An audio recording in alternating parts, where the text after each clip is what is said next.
John, kalau saya bilang ada satu keluarga yang namanya selalu muncul setiap kali dunia mengalami krisis, perang, atau kehancuran ekonomi.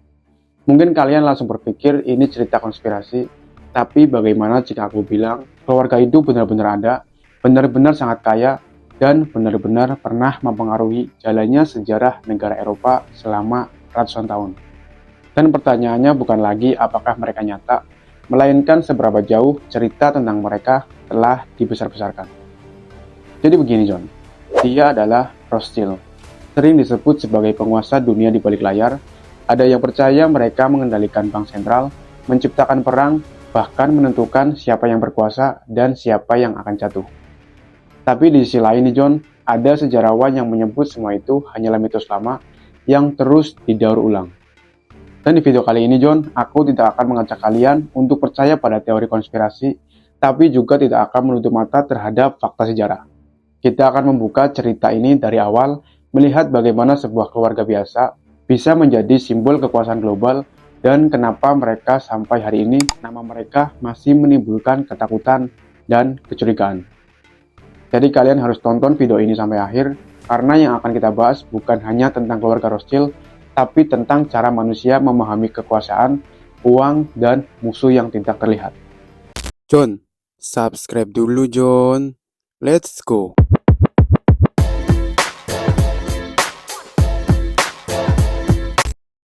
Belasan tahun atau ratusan tahun lalu, jauh sebelum kata global elite atau penguasa bayangan dikenal, kisah keluarga Rothschild dimulai dari sebuah gang sempit di Frankfurt, Jerman. Di tempat inilah Mayer Amschel Rothschild tinggal dan bekerja sebagai pedagang koin dan barang antik, di mana dia bukan bangsawan, bukan pemilik tanah luas, dan tidak memiliki pengaruh politik apapun. Namun Rothschild memahami satu hal penting yang sering diremehkan orang pada zamannya, di mana uang bisa membuka pintu yang tidak bisa dibuka oleh kekuatan fisik. Dan nama Rothschild sendiri berasal dari tanda perisai merah yang tergantung di depan rumah keluarga mereka, bukan dari simbol rahasia atau kode mistis seperti yang sering dibayangkan dalam teori konspirasi pada masa itu, di mana rumah yang tidak memiliki nomor sehingga tanda visual menjadi identitas dari sesuatu yang sederhana. Inilah sebuah nama yang kelak ditakuti dan dicurigai dunia mulai dikenal. Kemudian sebagai seorang Yahudi di Eropa abad ke-18, Mayer hidup dalam keterbatasan sosial yang sangat ketat. Banyak profesi tertutup baginya dan akses kekuasaan politik hampir mustahil, namun justru dari keterbatasan inilah ia belajar bermain di wilayah yang jarang disentuh oleh penguasa, yaitu keuangan dan kepercayaan, di mana ia menjadi perantara uang bagi bangsawan kecil.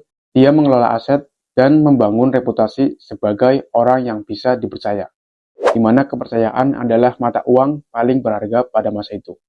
Ketika seseorang mempercayakan uangnya kepada Mayer, itu berarti dia mempercayakan masa depannya sendiri.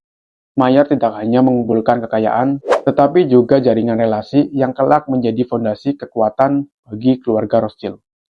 Dia memahami bahwa uang yang dikelola dengan baik bisa melahirkan kekuasaan yang jauh lebih besar. Jadi si Rothschild ini orang yang pintar John, orang yang terus belajar, dan orang yang tidak memikirkan diri sendiri, di mana dia selalu memikirkan orang-orang yang ada di sekitar dia, terutama keluarga dia sendiri. Di mana dia sadar bahwa satu orang tidak akan cukup untuk membangun pengaruh lintas negara, maka dia menanamkan visi kepada anak-anaknya, bahwa kekuatan sejati bukan pada individu, melainkan pada jaringan yang solid dan saling percaya.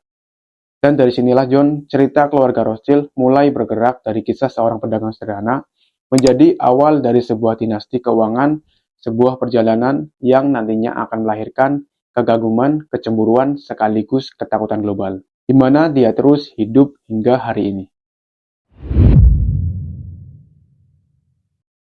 Dan ketika Mayer Amschel Rothschild wafat, visinya tidak ikut terkubur. 5 anak laki-lakinya menjalankan rencana yang telah dipersiapkan jauh sebelumnya, yaitu menyebar ke 5 kota paling strategis di Eropa, yaitu Frankfurt, London, Paris, Vienna, dan Naples, di mana itu menjadi titik utama jaringan keuangan keluarga Rothschild pada masa itu. Dan langkah inilah hampir tidak pernah dilakukan oleh keluarga lain.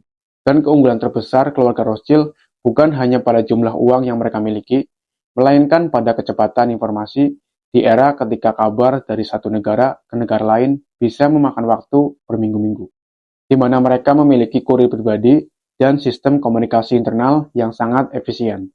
Informasi menjadi senjata, dan Rothschild memegang senjata itu lebih cepat daripada siapapun.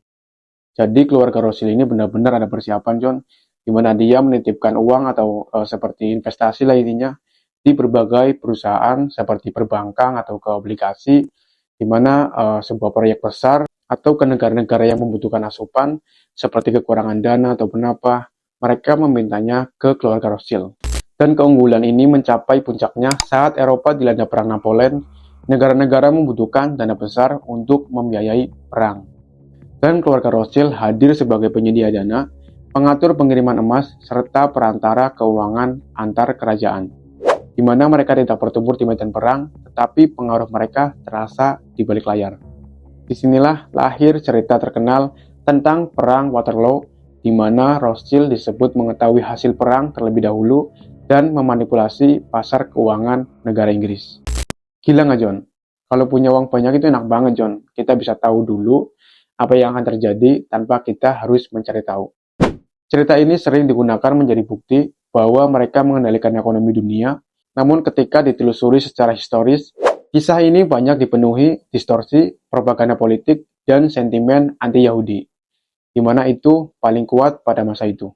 Dan faktanya nih, John, Rothschild memang mendapatkan keuntungan besar dari kecepatan informasi mereka, tetapi tidak ada bukti bahwa mereka secara sengaja menghancurkan pasar untuk menguasai negara Inggris. Namun publik tidak selalu membutuhkan bukti, cerita yang dramatis jauh lebih mudah dipercaya daripada penjelasan kompleks. Sejak saat itu, nama Rothschild tidak lagi hanya identik dengan bankir, tetapi mulai diasosiasikan dengan kekuasaan tersembunyi, terlepas dari apa yang sebenarnya terjadi. Kemudian memasuki abad ke-19, keluarga Rothschild berada di puncak pengaruh finansialnya. Mereka meminjamkan uang kepada kerajaan, membantu membiayai pembangunan infrastruktur, dan menjadi pemain utama dalam sistem keuangan negara Eropa. Dalam dunia yang sedang berubah cepat, mereka adalah simbol stabilitas bagi negara-negara yang dilanda ketidakpastian. Namun di mata masyarakat umum, kekayaan dan pengaruh yang begitu besar seringkali menimbulkan kecurigaan. Ketika ekonomi mulai goyah atau perang terjadi, selalu ada kebutuhan untuk menunjukkan sesuatu sebagai penyebab. Dalam konteks ini, keluarga Rothschild menjadi target yang sangat mudah.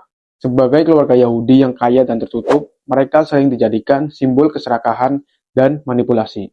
Seperti kartun, politik, pamflet, dan tulisan propaganda menggambarkan mereka sebagai pengendali dunia dari balik layar, di mana spekulasi ini tidak muncul dari ruang kosong, melainkan dari sejarah panjang diskriminasi dan antisemitisme di negara Eropa.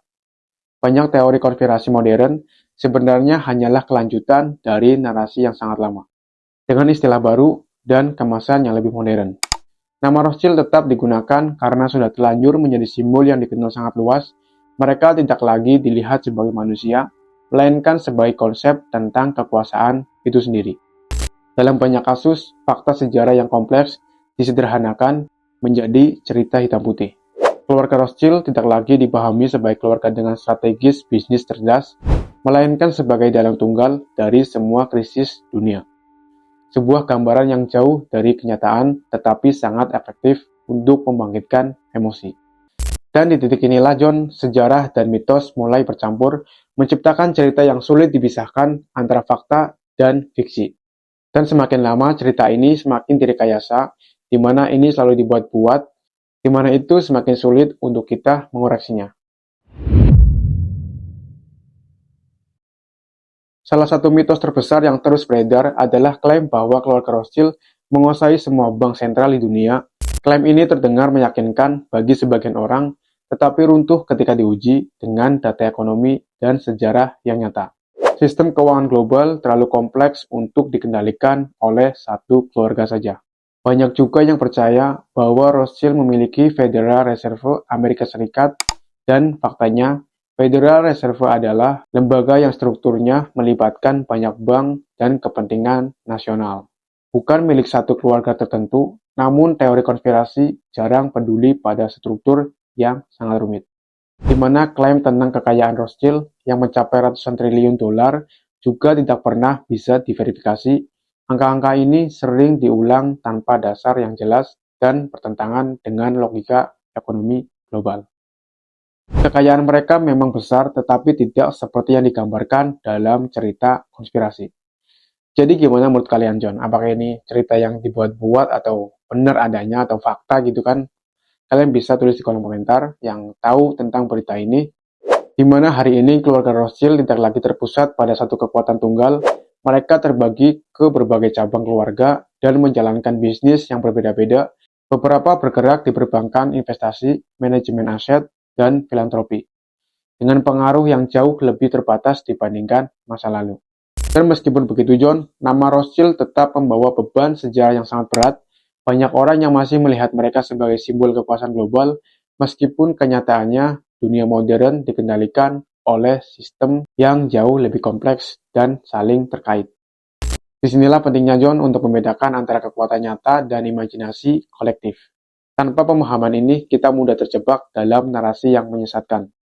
Jadi John, pertanyaan terakhir yang perlu kita jawab adalah mengapa teori konspirasi tentang Rothschild tetap hidup hingga hari ini? Jawabannya bukan semata-mata karena fakta sejarah, tetapi karena kebutuhan psikologis manusia untuk mencari penjelasan itu sendiri. Di mana ketika krisis ekonomi terjadi, jauh lebih mudah menyalahkan satu keluarga atau satu kelompok daripada memahami sistem global yang sangat kompleks, di mana Rothschild ini menjadi simbol yang pas karena sejarah panjang mereka dan citra misterius yang sangat melekat.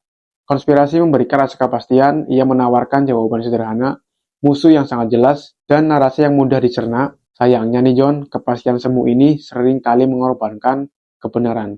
Jadi John, ketika kita memisahkan fakta dan mitos, kita tidak sedang membela atau menyerang siapapun, kita sedang berusaha memahami bagaimana kekuasaan, uang, dan ketakutan manusia saling berinteraksi sepanjang sejarah. Kemudian John, mungkin pelajaran terpenting dari kisah Rothschild bukan tentang mereka, melainkan tentang kita sendiri, tentang bagaimana kita memilih untuk percaya ataupun mencurigai dan memahami dunia di sekitar kita sendiri.